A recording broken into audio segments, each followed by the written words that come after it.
வணக்கம். நான் astrology professor doctor Vimalan பேசுகிறேன். இந்த தமிழகத்தின் முதல் ஜோதிட பேராசிரியரும் தமிழ்நாடு மாநில ஜோதிடவியல் பட்டதாரிகள் அண்டு முதுகலை பட்டதாரிகள் சங்கத்தின் தலைவராகவும் நிறுவி அதை இப்போ தான் திரும்பவும் செயல்படுத்த ஆரம்பிச்சிருக்கோம். லக்ன பலன்கள் 12 லக்ன பலன்களில் முதல் மேச லக்னம். இந்த மேச லக்னத்துக்காரர்கள் யார்? இவர்களுக்கு என்ன குணங்கள் அடிப்படையிலேயே வருது அப்படின்னா, இந்த மேச லக்னம் ஒரு சரலக்னம். அதனால் உடனுக்குடன் வெளியேறி எங்கு வேணாலும் சென்று வரக்கூடிய யோகத்தையும் பெறுவாங்க. கொஞ்சம் உணர்ச்சி மயமானவர்கள், பின்னாடி சரியாயிக்குவாங்க. திடீரென்று தன்னுடைய குறிக்கோளை செயல்படுத்த வேண்டும் என்று ஓடிக்கொண்டே இருக்கக்கூடிய ஒரு அற்புதமான மனிதர்கள். ஒரு டைப் ஆஃப் தியாகிகளும் கூட. தனக்கான விஷயங்களை பலருக்கு செய்து கொடுக்கக்கூடிய அந்த ஒரு தியாக எண்ணங்களையும் கூடியவர். வேகமானவர், ஆக்ரோஷமானவர், முழு ஆண் தன்மையுடன் ஒரு மிலிட்ரி மேன் எப்படி இருப்பாரோ அதன் தன்மையில் அழகாக செயல்படக்கூடிய மனிதர்கள். மிகவும் நேர்மையை விரும்பக்கூடிய தன்மையில் வாழ்வாங்க. நேர்மைனா இவங்களுக்கு ரொம்ப பிடிக்கும். பஞ்சுவாலிட்டி அதை விட ரொம்ப பிடிக்கும்.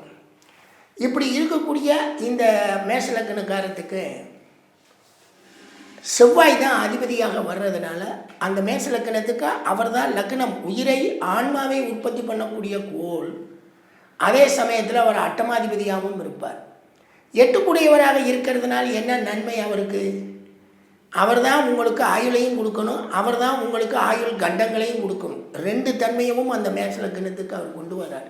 அப்படி கொண்டு வர்றப்ப நமக்கு சின்ன சின்ன இடர்பாடுகள் தடங்கல்களுக்கு காரகனாக, அதாவது அட்டமா அதிபதியாகவும் அவன் தான் இருக்கான். அதை தாண்டி செயல்படக்கூடிய யோகத்தை பெற்றவனாகவும் அதே செவ்வாய் தான் இருக்கான். அப்போ நம்ம என்ன செய்யணும்? இந்த மேசலக்கணக்காரர்களுக்கு தடைகள் வந்தால் அதை பற்றி கவலையே படக்கூடாது. ஒரே அதிபதியாக இருக்கிறதுனால தடையை மீறிவிட்டோம் என்றால் செயல்பாடுகள் நல்லாயிருக்கும். சரிங்க சார், மேசலக்கணத்தில் அத்தனை கோடி பேர் இருக்காங்களே, இது எல்லாருக்குமே நன்மை தரக்கூடிய அமைப்புகள் இருக்கா, இல்லை எல்லாருக்கும் நன்மையும் தீமையும் கலந்த அமைப்புகளில் வாழ்வாங்களான்னா, நன்மையும் தீமையும் கலந்த அமைப்பில் தான் எல்லா லக்கணக்காரர்களும் வாழ்கிறார்கள். இப்போ இந்த மேச லக்கணக்காரருக்கு பணத்தை யார் கொண்டு வந்து கொடுக்க போகிறா? இந்த சுக்கிரன் தான் கொடுக்க போகிறான். இவன் தான் தனாதிபதியாக இருக்கா. இவன் தான் பணத்தை கொடுக்க வேண்டிய முழு அமைப்பு. ஆனால் இந்த மேச லக்கணக்காரத்துக்கு பணத்தை விரும்பக்கூடிய தன்மை அவங்களுக்கு இயல்பாக இல்லை.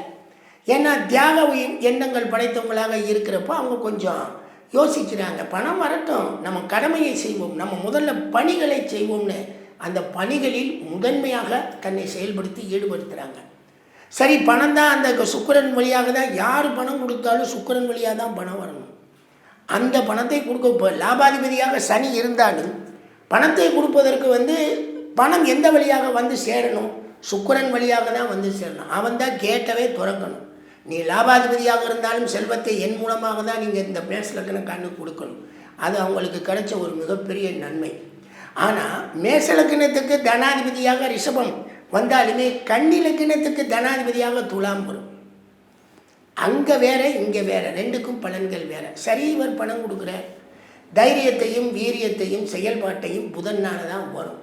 புதன் எந்த வகையிலையுமே கெடாமல் இருந்தால் இவர் தன்னுடைய ஊக்க முயற்சிகளிலேயே செயல்பட பார்ப்பார். ஏன்னா இவருக்கு செயல்திறன் உண்டு. அதே சமயத்தில் யாரையும் கூட்டிக்கிற வேண்டிய அவசியம் இல்லை. தானே நின்று செயல்பட்டு வெற்றியை பெறக்கூடிய அமைப்பில் இவர் இருப்பார். சுகவாசி தான், நார்மல் சுகவாசி. சுகத்தை அனுபவிப்பார். அன்பாகவும் பண்பாகவும் மகிழ்ச்சியாகவும் தன் வாழ்க்கையில் தன் எண்ணங்களில் கொண்டு வந்து வச்சுக்குவார். அதனாலேயே இவருக்கு சரியான வாழ்வே போதும்பார். சரி, அவருக்குன்னா அறிவு, தெளிவு, புரிதல், கனவு, காதல், கற்பனைகளை தர வேண்டியவன் கொஞ்சம் ஆக்ரோஷ பிளானட் சூரியன்.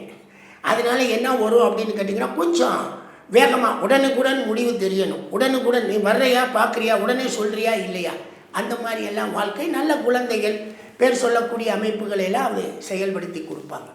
பிரச்சனைகள், வழக்குகள், விவகாரங்கள்லாம் ரொம்ப அற்புதமாக அதை ஆணித்தரமாக அதை பிரித்து பார்த்து இது இப்படி வேலை செய்யும், இப்படி இருக்கும், இதை எப்படி நம்ம இந்த சிக்கல்லேருந்து வெளியே வரலாம் அப்படிங்கிற அடிப்படையெல்லாம் இவருக்கு மனதுக்குள்ளே கொஞ்சம் தோணும்.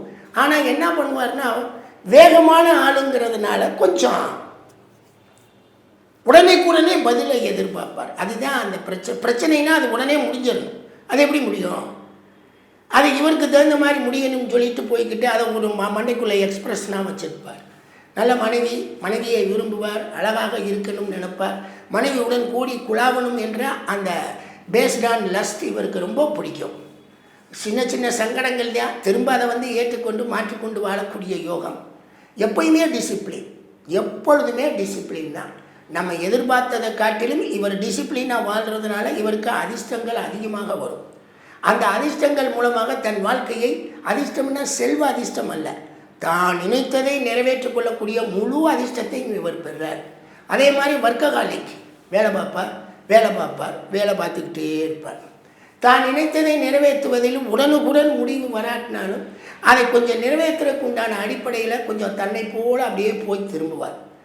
எப்பயுமே நிதானமாக எல்லா இடத்துலையும், ஒரு சாதாரண இடத்துல தூங்கினாலும் அந்த இடத்த கொஞ்சம் சுத்தமாக வச்சு அதில் அழகாக தன்னுடைய தூக்கத்தை ஏற்படுத்திக்குவார். இதுதான் மேசலக்கணத்தினுடைய பொது குணமாக இருக்கும்.